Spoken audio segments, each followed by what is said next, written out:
Similar to the subconscious mind of an individual, which usually takes care of perfectionism, an organization also has a subconscious mind, which is nothing but the collective subconscious minds of each and everyone in that organization.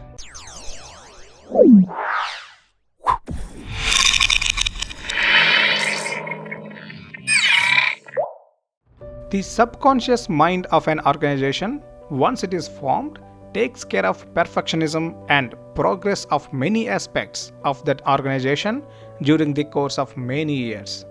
This is the real asset of a company or an organization.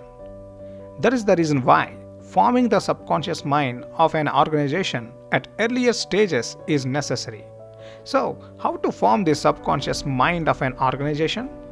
The formation of a subconscious mind has three major steps: uninterrupted and respectful communication, building good relationships, and the third stage is deep understanding of each other.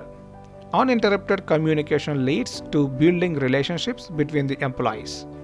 This leads to deep understanding between individuals. The more employees are involved in this network of deep understanding, the more powerful the subconscious mind of that company will be.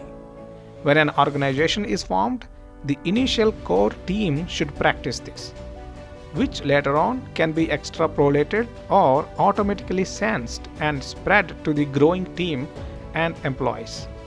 Disruption to this network are also very common, but the subconscious mind takes care of the repair mechanism.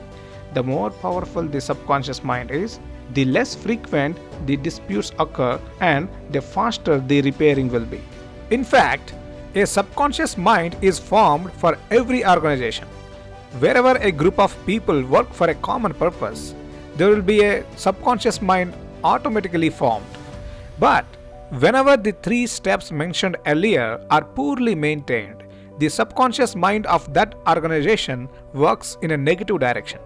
Instead of progress, it leads to falling down. Instead of improving perfection, it leads to chaos.